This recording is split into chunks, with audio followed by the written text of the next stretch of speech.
Good morning children. आज का topic है एनालिटिकल पैराग्राफ राइटिंग। 5 नंबर का क्वेश्चन आता है इसका, 10th क्लास में ये बहुत इंपॉर्टेंट है। तो चलो स्टार्ट करते हैं। एनालिटिकल पैराग्राफ राइटिंग होती क्या है? ये एक ऐसी राइटिंग है जिसमें आप किसी फिगर को या कोई ग्राफ दे रखा होगा या कोई चार्ट दे रखा होगा, उसको आप एनालाइज करते हैं, उसको ढंग से समझते हैं। आपको क्या समझ में आ रहा है वो सेंटेंसेस के रूप में लिखना होता है। आपको कोई ग्राफ, टेबल या डायग्राम दे रखा होगा जिसको देख करके आपको सेंटेंसेस बनाकर लिखने हैं। तो एनालिटिकल पैराग्राफ एक process of analysing and interpreting data है।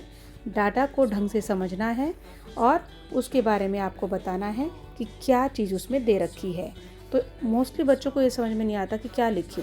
तो सबसे पहले आप ये देखो, जो डाटा आपके सामने दे रखा है, या तो कोई पाई चार्ट दे रखा होगा या फिर ग्राफ दे रखा होगा, उसमें ये देखो कोई चीज़ इंक्रीज़ हो रही है या डिक्रीज़ हो रही है।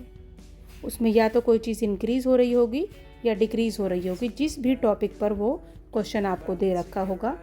दूसरा, कंपैरिजन कर रखा होगा, चीज़ों के बीच में कंपैरिजन होगा।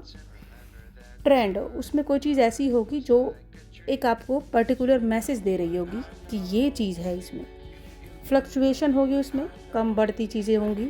डाटा शो करेगा आपको फ्लक्चुएशन होगी उसके अंदर। नंबर जो हैं डिफरेंट होंगे। प्रोपोर्शन कैसा होगा, उसमें कहीं पे मेजॉरिटी होगी, कहीं पर नहीं होगा। किसी चीज़ का स्मॉल पोर्शन ले रखा होगा, किसी का ज़्यादा पोर्शन ले रखा होगा।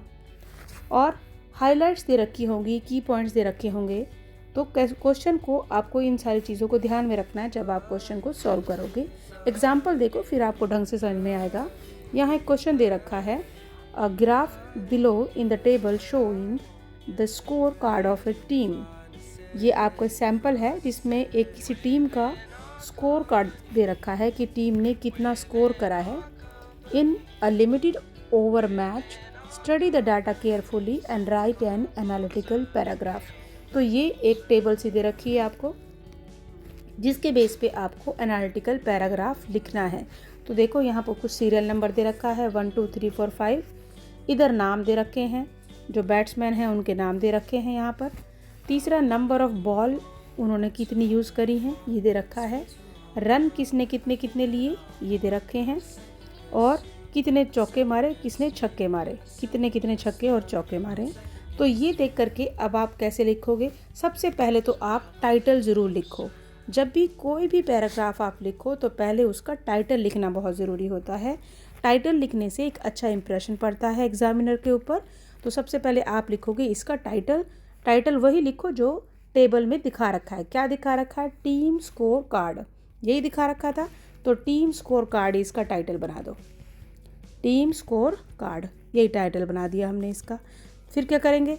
फिर उसके बाद में 2 लाइन छोड़ दो। 2 लाइन छोड़ने के बाद यहाँ से स्टार्ट करो, इसको लिखो, द गिवन टेबल शोज और depicts that the score of team. ये देखो, ये फर्स्ट लाइन, इसको रट लो आप। द गिवन टेबल शोज और डेपिक्ट्स दैट, फिर क्वेश्चन में जो चीज़ दे रखी है आप उसको लिख दो। यहाँ पर दे रखा है टीम स्कोर कार्ड, तो लिख दो the given table shows the score card of A team in a limited over match of 5 batsman. तो यहाँ पर अब जो आपको क्या क्या समझ में आया, विपुल रॉय उसने कितने स्कोर किए, हाईएस्ट स्कोर किए हैं। उसके बाद केशव राज ने स्कोर किए हैं। उसके बाद लार्जेस्ट नंबर किसके हैं, बाउंड्रीज किसने कितनी करी है, किसने कितने छक्के मारे हैं, किसने कितने चौके मारे हैं। इसको आप ढंग से पढ़ लो और आपको समझ में आ जाएगा। पहले क्वेश्चन को समझो और फिर इस पैराग्राफ को देखो कि कैसे सॉल्व किया है। ठीक है, एक और क्वेश्चन देखो और आपको थोड़ा और अच्छे से समझ में आ जाएगा। ये थोड़ी टेबल जो आपको दे रखी थी, यहाँ पर आपको एक ग्राफ दे रखा है। ग्राफ में क्या दे रखा है क्वेश्चन में बताया है कि the given line graph shows the price of gold पर 10 grams during the last years. तो यहाँ पर गोल्ड के प्राइस रेट बता रखे हैं। Study the data carefully and write an analytical paragraph. तो इस ग्राफ को देख करके आपको पैराग्राफ लिखना है। सबसे पहले क्या लिखोगे? टाइटल। तो क्या टाइटल बनाओगे इसका? क्वेश्चन में ही दे रखा है प्राइस ऑफ गोल्ड पर 10 ग्राम, तो यही टाइटल बना दो, प्राइस ऑफ गोल्ड पर 10 ग्राम, ये लिख दिया। उसके बाद में अब क्या क्या दे रखा है इसको देखो, यहाँ पर इसका टाइटल लिख दो पैराग्राफ की स्टार्टिंग में, फिर 2 लाइन छोड़ के पैराग्राफ लिखेंगे। The given graph shows or depicts that the price of gold per 10 gram during last year. This previous metal has seen a step rise in price during this year. देखो इसमें बड़ा है, यहाँ पर जनवरी, फरवरी, मार्च, ये पूरे मंथ्स के नाम दे रखे हैं, पूरे साल के, जैन से लेकर दिसंबर तक के महीनों के नाम दे रखे हैं, और कितने हिसाब से बड़ा है, 10, 20, 30, 40, 50, 60, 70 ये दे रखा है। और इधर दे भी रखा है प्राइस इन 1000 पर 10 ग्राम, ये दे रखा है यहाँ पर साइड में।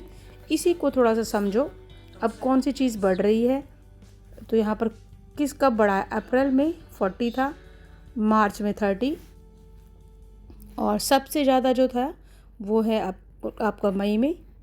तो कैसे जो है प्राइस बढ़ रहा और घट रहा है ये हमें बताना है। तो इंग्लिश में कैसे लिखेंगे इसको, सबसे पहले पहली लाइन जो आपको रटनी है, द गिवन ग्राफ डेपिक्ट्स और shows that, the given graph line shows or depicts the price of gold per 10 gram during the last year. This previous metal has seen a steep rise in price during this year.